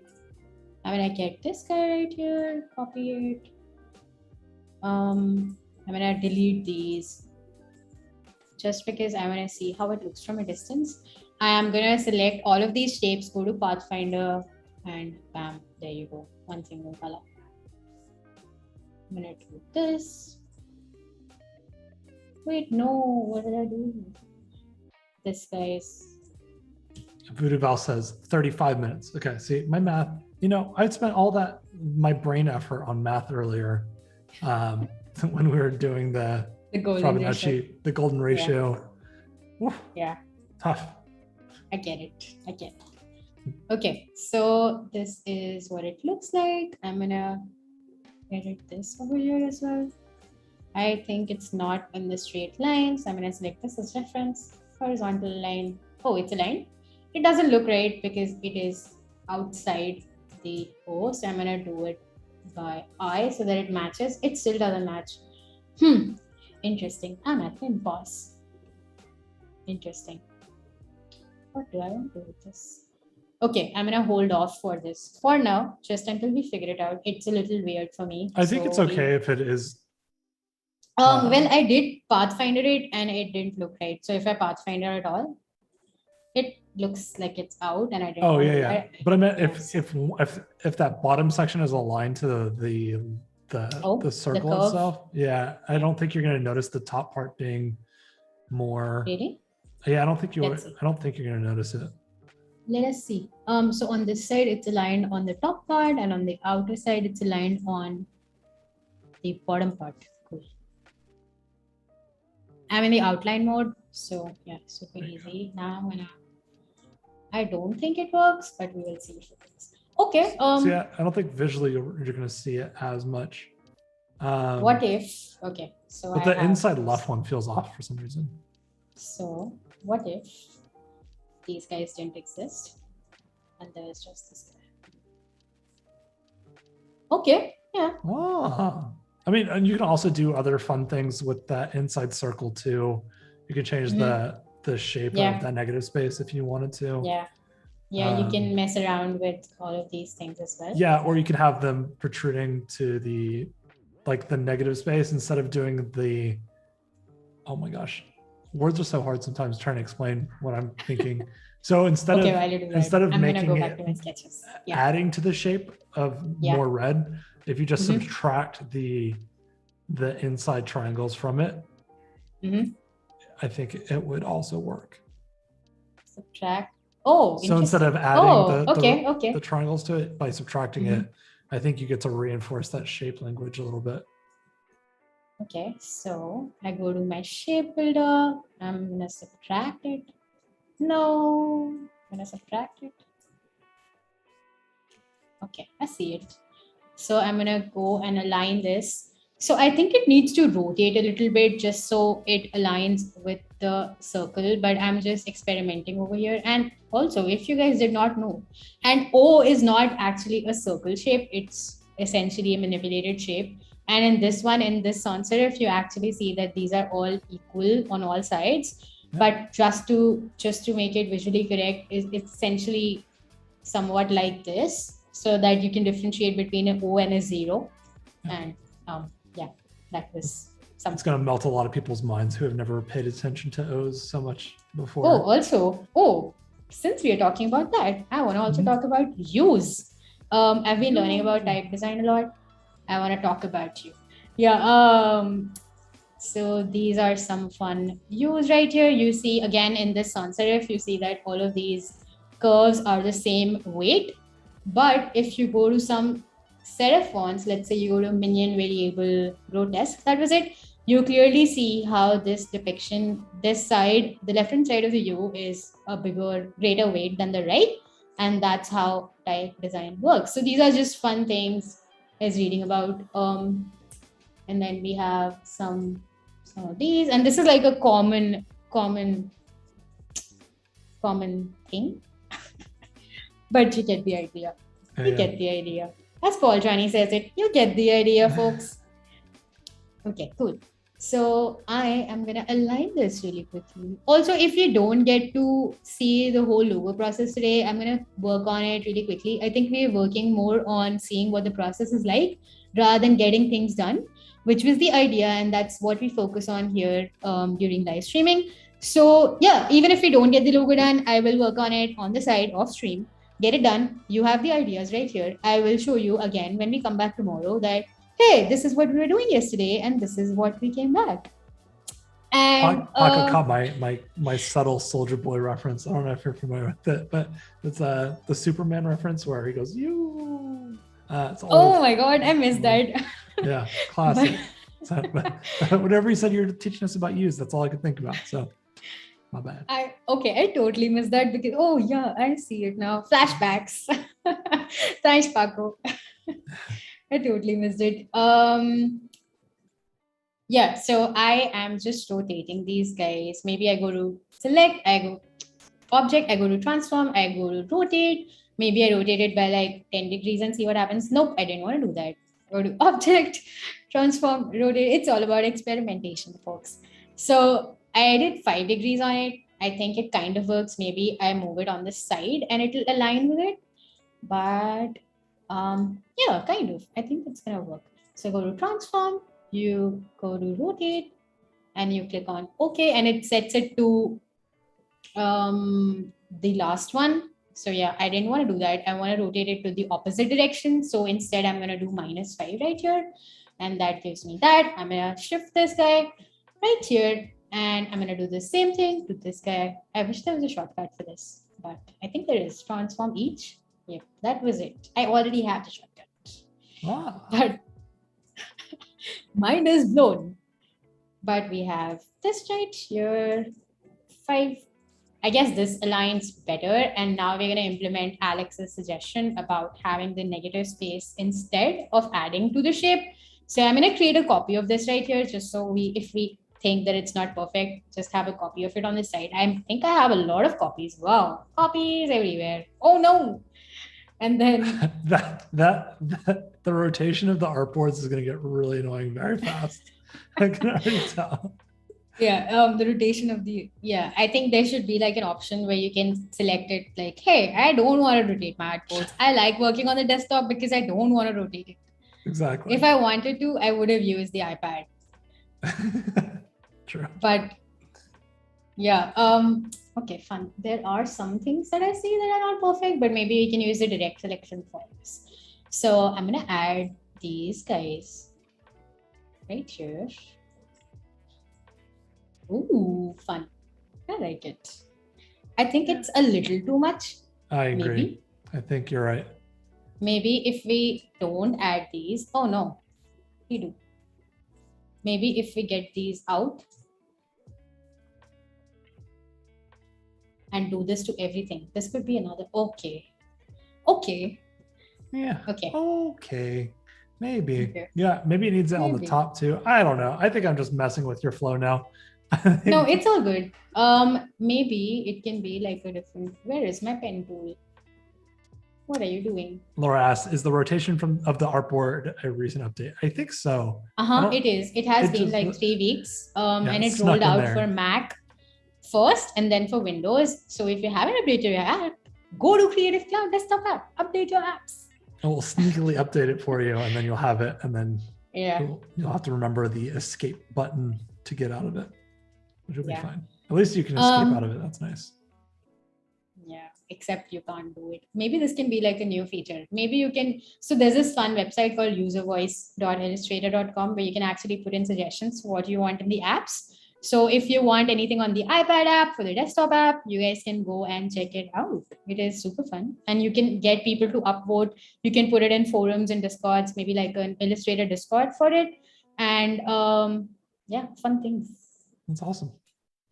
Okay, so I am just going to experiment with seeing how this works. If I minus this out, minus this out of this shape as well. What happens? Oh, interesting. So what if we do a plus?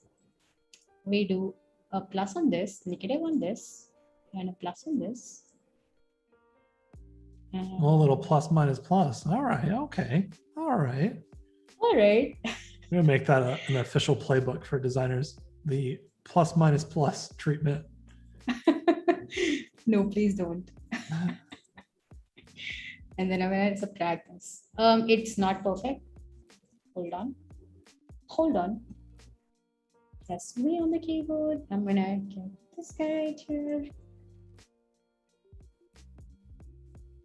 Are there two of these? Did I already? Oh. Now it's got a drop shadow. No. It's just messed up. It's not what I want. It's like, no, you're messing with me too much. Give up on me. I'm not going to be... Okay, I'm going to Control C really quickly. Do this. Yep, awesome. Command V. And then I go back to this shape. Okay, perfect. I'm going to go back, select all of these guys. I think these might not be aligned. So I'm going to select just these three, select this, top align. I should have done that to all of those, but I'm just trying to get this done really quickly.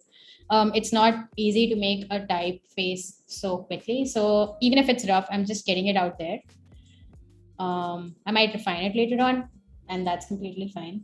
Yes, I think it's a little... I think that is absolutely correct, and people need to remember that when you're doing this at home, it will take time sometimes to get it all balanced and perfect. Yep. It just takes pushing things around and changing it and exploring it and stuff. So Absolutely. Have patience, be forgiving with yourself, and let the process just happen. Yeah, I mean, it's not going to be perfect on the first day at all. It's never going to be perfect. I think that it's a little good. It is? You like it? I think so, yeah. Okay, awesome. How are you feeling about it? I like it because it's out. It's not, so you know why logos are important? Logos are important because it gives a mark to your brand and what you really are. And the most easy way to make a good logo is to look at a lot of logos and think of the ones that you can sketch in like 10 seconds. If you can sketch it out, that means it's a good logo, right? So whenever you're designing, the first step is to make like 10 different sketches and make it in 10 minutes. If you like those, great. For this, I like this because in my mood board, I had these very typical shapes, which are always protruded on the ends. And it's like a typical Mexican thing.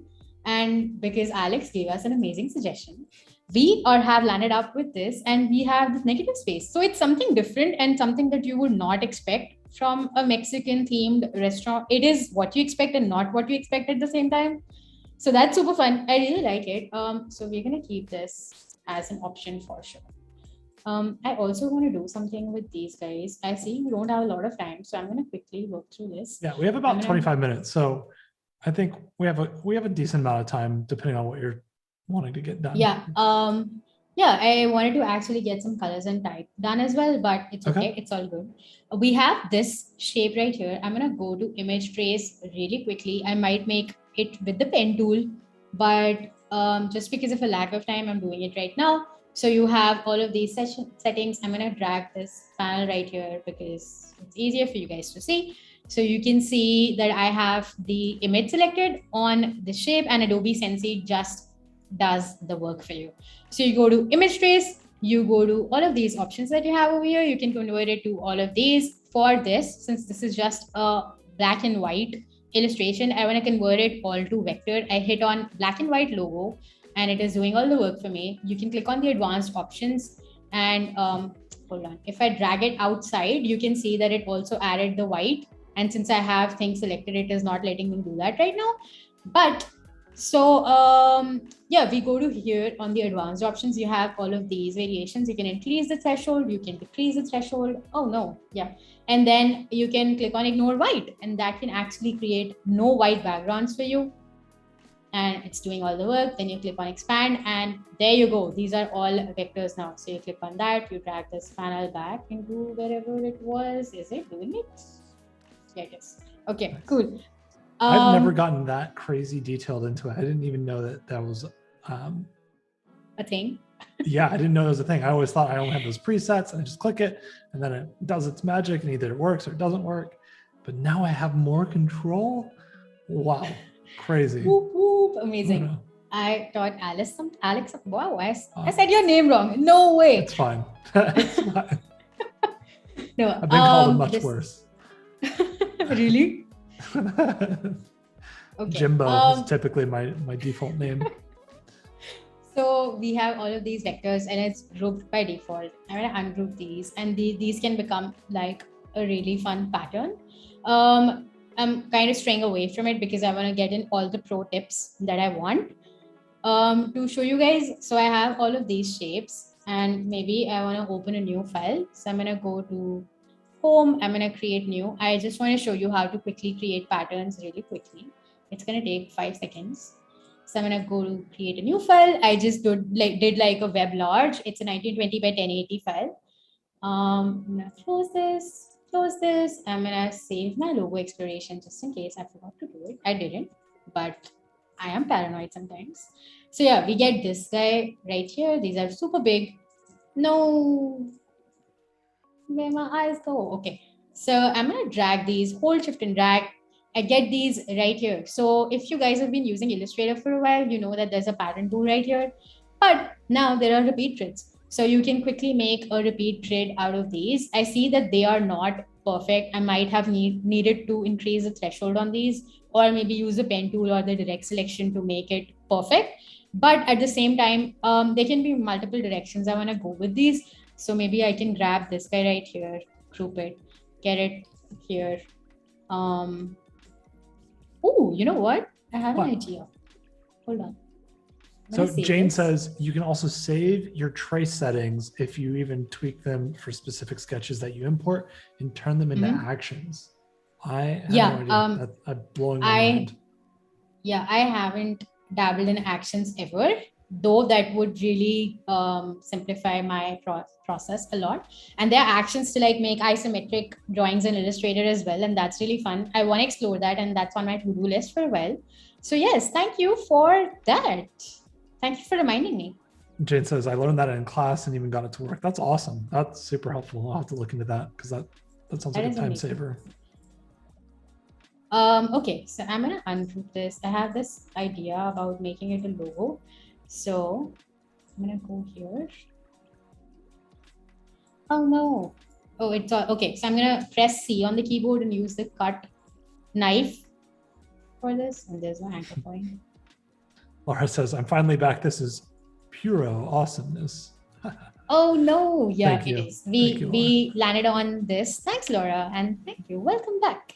If you guys are just joining me, I want to quickly go back, give you guys a recap because I know I haven't done that in a while.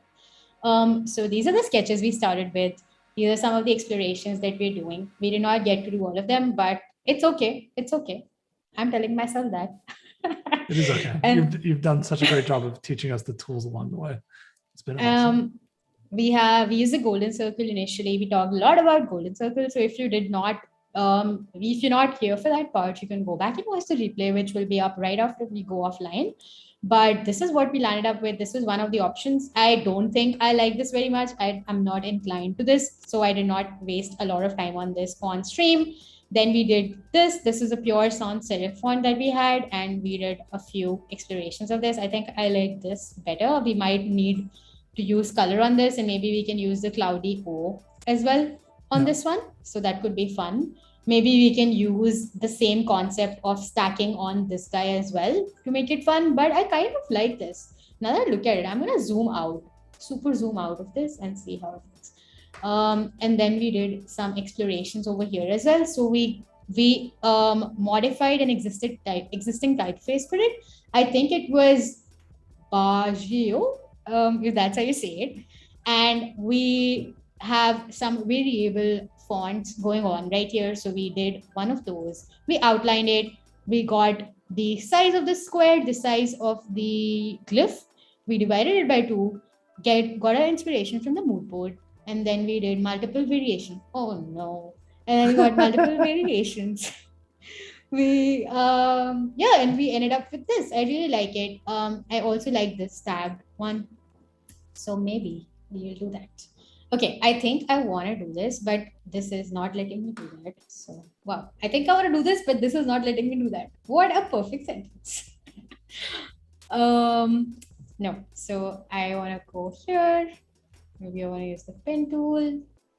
Oh no, what are you doing to me? So what are you trying to do that it's not letting you do?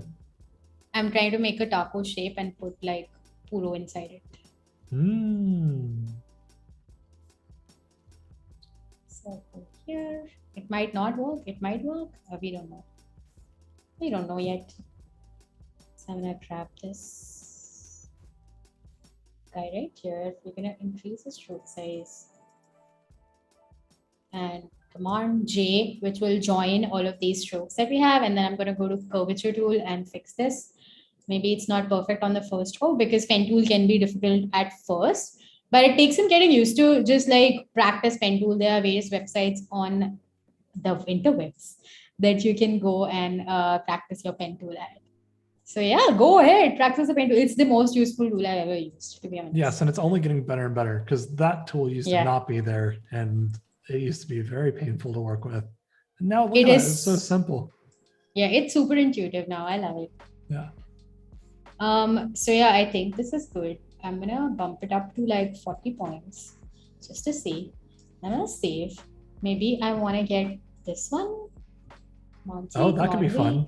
I feel like that with all the curvature in the R could. Yeah. You could kind of have the taco be pulled into that. Yeah. Let's see. I'm gonna grab it right here. Get this guy. Also, I want to know from the chat, is there a favorite shortcut that you guys have? Do you have a favorite shortcut in Illustrator? What's your favorite shortcut in Illustrator? Mine would have to be paste in front of, so Command F. Command F, yeah. I really love that. That one's the best. I guess Command B as well. You know, you gotta have both sides. It's yin and yang. You gotta have the paste behind, paste in front. Yeah, I also like this because everything is outside. Oh yes. Oh, that's my go-to. I don't understand how people also work this guy looks so. Yeah. Also, this guy looks so trippy. Like the eyes moved on the center. Like, oh no, I had too much food. Well, the great thing about that is now that you accidentally did that. Yeah, happy accident. I think I like it. I think it's such a happy accident that you can animate it there if you want. You can have his face like moving around. Oh my god, yeah. I love some good little animations you can do. I love that. Okay, I think I want to replicate this. Maybe take the direct selection. Maybe I want to not replicate this. Go to pen tool. I'm gonna go here. Viola says Command F or Command Z. Yep, that's a good one too. Undo tool. Anything you can do, undo. Perfect. Yeah. Oh, it's so cute. I think I want to keep this. Maybe it's not what I want. So I'm gonna go to curvature. Maybe I want to change it a little bit. I want to manipulate the shape, and curvature is like the best tool for that. It does add a lot of endpoints. So what you can do is select P, hold. You just select on that and that will just delete that. If you hold shift, it will not change the shape of your stroke, and that can be fun. I want to make this a little bit roughened up. So I'm going to go here. I can select these 2 strokes right here. I can go to this width profiles and I can change all of these profiles. So let's say I select this and this looks kind of funky. I don't want to do that. Also, I see a lot of favorite shortcuts. There's so many. I was just thinking how great it would be if we had a game show that was like name the command and Yeah. then you get a bunch of shortcuts and you have to just name them off really quickly, like Jeopardy style. You're like, hey, what do you see? What do you think command 2 is? How do you Exactly. unlock? How do you unlock? What does command 7 does? What does command 8 do? Laura says Shift Control E, and I was like, what is that? It's like, Shift I would be losing this. Shift Control E. Control E? Did I do Command E? Okay. You did Command Shift, E. Control E. It does nothing for me. I'm sorry. Maybe it needs to be, I don't know. I don't know. Maybe it's different for Mac. Maybe it's Option Shift. Yeah, it might be Option Command E. Option Command E. Oh, interesting. Oh, export screens. Wow, I did not know that. And then you can export assets as well. Thanks, Laura. That's amazing. That would be great. And yes, Tim, a game show, we say. A game show would be so good. Do like the whole do 80s game show theme with it. Oh, it'd be sweet. It'd be fun. Yeah. Get a spinning wheel of some sort. Yeah. The Val does like this. Val started a new Adobe game show. That's also super fun. She does have a spin wheel. So maybe she could do something like that. Val, input for you. Recommendations. Yeah. Memes not allowed. Only memes. For sure. Well, now I'm with Alex because I've been talking to Alex for a while now. So now I'm on Alex's team. There you go. See, Val will be converted to the memes life one day. Soon. Okay, so what I did was awesome. So I was doing patterns, but I just realized that I could actually do something like that. I just got struck with lightning, and I thought that maybe I could use a taco for a logo design. So I came back to this file instead of doing patterns. But yeah, good point. Let's go back. Since I have a rough shape right here, I'm going to save that. I didn't want to miss the idea. So I went back to my logo design file, but thank you for bringing it up. This is not my sarcastic voice. It's just how I talk. Sorry. So I'm going to hold and drag this guy right here. I'm just placing these people right here. This is, I think it's called some food item that I'm Have you named your characters yet that you did? I haven't. You know what? I haven't. All right, chat. Name the turtle burger thing. Absolutely. It's called taquito. Taquito? Taquito. Oh. What a cutie. Yeah, it's fun. All right, give us another one that chat can name for us then. I don't know, this taco or this tofu. All of these guys. And maybe the avocado. Where's the avocado? I mean, there you go.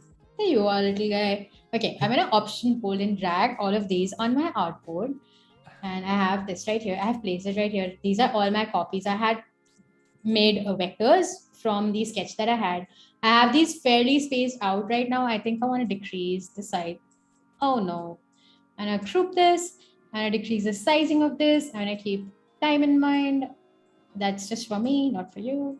And then I go here, I get all of these and I have this. So a simple way to do this with repeat threads, go to object, go to repeat, and you have all of these different kind of repeats. You can go to radial, grid, mirror, and then you have all of these options as well. I'm going to do a grid for this one just because I want to make a pattern, and this you already have a pattern. I mean, you just did one click, 1 second, and bam, there you go. So you have this pattern, but it looks like a pattern. A great thing about patterns is that you want to make it not look like a pattern while it is still a pattern. So you go to object, repeat, options, you go here, you have all of these amazing options. You have radial, grid, mirror. You have grid type as well. So you have this grid, you have multiple grids, brick by row and brick by column. You have flip rows and columns, and you have flip columns horizontally and vertically as well. I typically do this, and this. It doesn't always work, and it doesn't work here. So we're going to not do it. But let's see. Okay, so this looks kind of fun. This has some guys flip.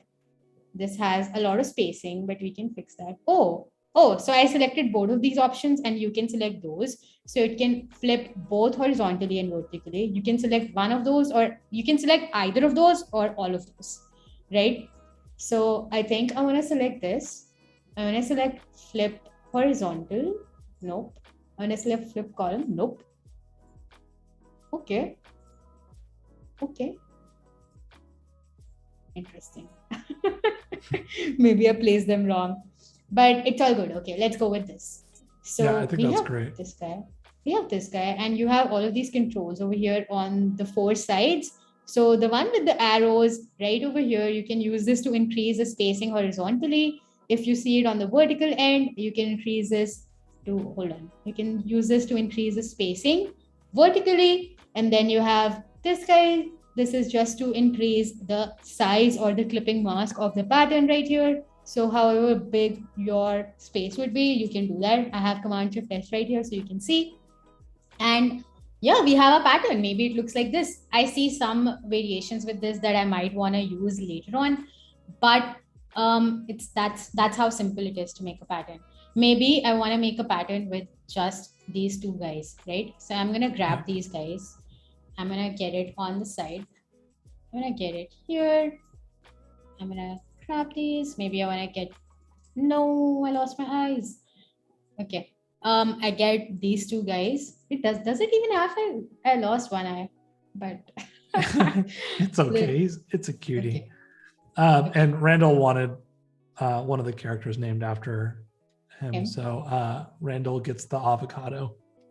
I'm just gonna say it because the avocado looks really happy. Yay! So, Randall, congratulations on becoming the avocado. Okay, awesome. So we have the so what I did was, just because I missed the eye somewhere, I lost his eye somewhere, I just went into isolation mode. I double clicked. I still am on the isolation.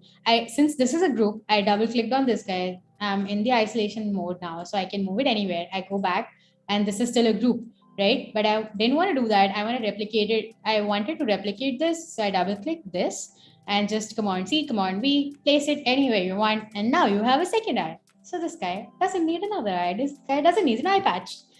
So yeah, we have these 2. I'm just going to show you another option to make a pattern. This is go to pattern, go to make. A new pattern has been added. You can go to these options. Now it has opened a different isolation mode for you to like patterns.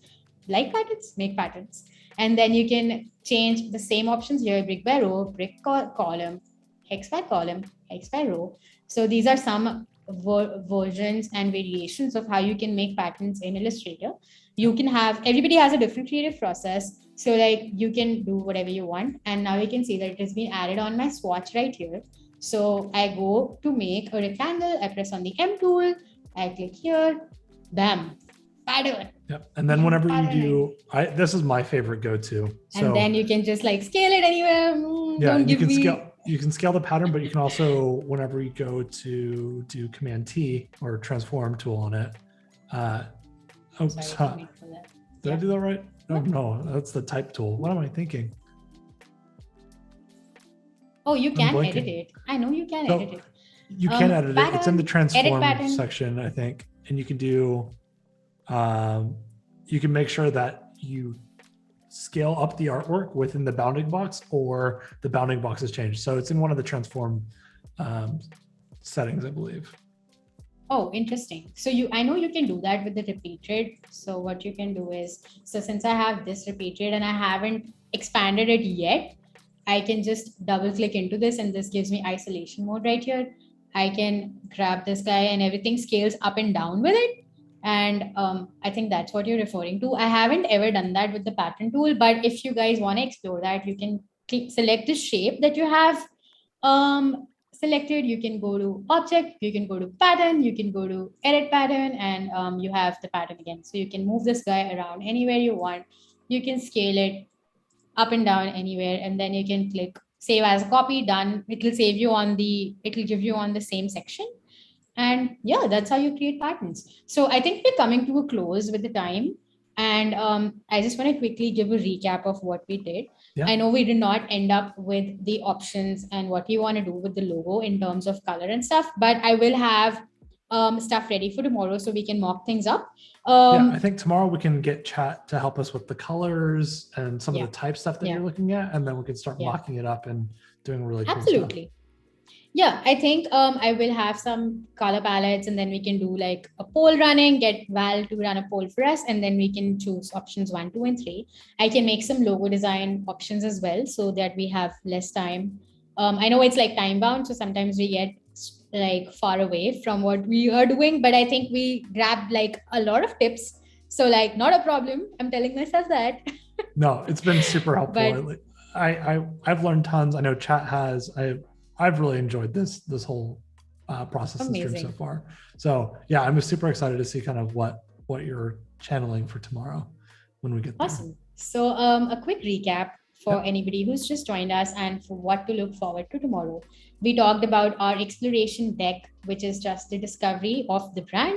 We talked about the goal, what the brand is. We are making a brand identity design for a Mexican restaurant, which is also inspired by making vegan food not boring. And yeah, that's our mission. We have our brand traits. We talked about those. We talked about where we're going to use the logo. We talked about where we grab our inspiration from. So these are the mood boards that we had. We talked about a little bit about our target audience. We talked about the color, typography, and then we moved on to our logo exploration. I also spoke a little bit about my process. So these are the sketches. I did not get to a lot of these. I will work on these later on. So these are also inspired with the Mexican type that we see. I think I want to work on this. I really like this one because it goes with the Aztec pattern. I really like this. You can use the shear tool to make this very simple. I really like this as well because this is original and that makes it like an ownable font and only the brand will actually use it and not anyone else. So that's also super fun. I like this R as well. I will do all of this, all of the gruel work, and I will be the junior designer for you, and you guys get to pick. So yeah, we'll get into that. Get into all of that tomorrow.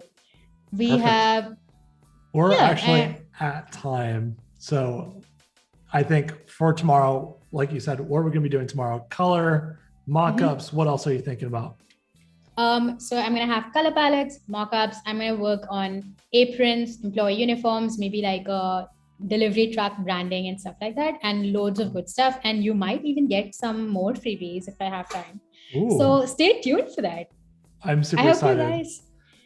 Yeah, thank you everybody for hanging out in chat today. I can't wait to see you guys tomorrow. Come back. We're going to have a really action-packed tomorrow. So see you then. Bye, everybody. Bye.